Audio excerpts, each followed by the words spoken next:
Hello hi friends, అందరూ బాగున్నారా? ఈరోజైతే ఉగాది పండుగ సందర్భంగా ఉగాది పచ్చడి చేయడానికి మామిడికాయ కోసం అయితే నేను మా నగర్లో ఉండే పూజారావు వాళ్ళ ఇంటికి అయితే వచ్చేసాను. వాళ్ళ ఇంట్లోనే మామిడి చెట్టు ఉందండి. మామిడికాయలు కనిపించట్లేదు కదా మీకు? నాకు కూడా అదే అనిపిస్తుంది.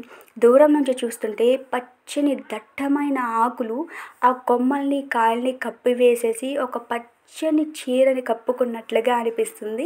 లోపలికి వెళ్ళి చూస్తే కానీ మనకి లోపల గుత్తులు గుత్తుల కాయలు అనేవి దిగున్నవి కనిపిస్తున్నాయి. చూడండి, ఒక్కొక్క గుత్తికి ఒక 20-30 కాయలు ఉంటాయండి. ఇంకా పిందులుగానే ఉన్నాయి, కొన్ని పెద్ద కాయలు కూడా ఉన్నాయి. అవి ఇంకా మాగడానికి చాలా టైం పడుతుంది. అంటే ఏప్రిల్లోనే కాబట్టి ఇంకా మాగలేదు.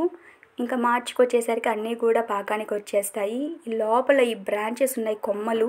అసలు లోపల కొమ్మలు ఉన్నాయా లేదా, కాయలు ఉన్నాయా లేదా అనేవి అర్థం కానటువంటి విధంగా ఈ పచ్చని ఆకులు ఈ చెట్టు మొత్తాన్ని కూడా కప్పేసింది, ఒక గుబురులాగా.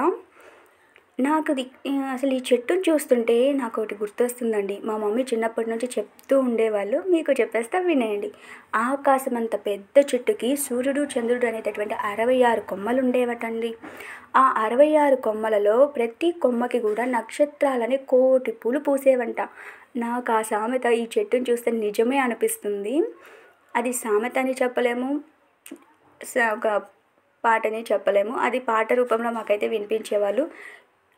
ఈ చెట్టుని ఇంట్లో వేశారంటే దీనికి చాలా కఠోరమైనటువంటి శ్రమ కావాల్సి ఉంటుంది.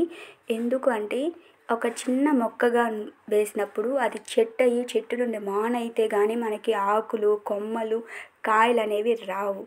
కానీ ఇంత కఠోర శ్రమ తీసుకొని కూడా ఇంట్లో చెట్టును వేసుకొని వీళ్ళు దీనికి మంచిగా నీరు అందిస్తూ, సమ్మర్ సీజన్లోనే మామిడికాయలు కాస్తాయి అంటే వాటికి వాటర్ ఎక్కువగా ఇవ్వాలి, సూర్యరశ్మిని ఎక్కువగా తీసుకొని కాయలు అనేవి అవి ప్రిపేర్ చేసుకుంటాయి.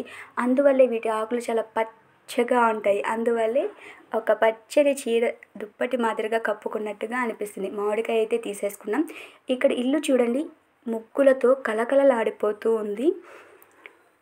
తమలపాకు చెట్టు ఉంది, కరివేపాకు చెట్టు ఉంది. ఇల్లు కూడా చాలా చాలా నీట్గా, ఉగాది అనేసరికి ముగ్గులు కూడా చాలా చాలా బాగా వేశారు. ఇంకో మామిడి చెట్టు కూడా ఉంది.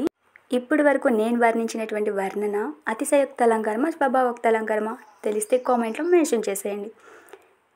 నా ఛానల్ని సబ్స్క్రైబ్ చేసేసి ఆల్ అనే బెల్ ఐకాన్ మీద క్లిక్ చేసేయండి. నేను పెట్టే ప్రతి వీడియో కూడా మీకు నోటిఫికేషన్ ద్వారా అందిస్తుంది యూట్యూబ్.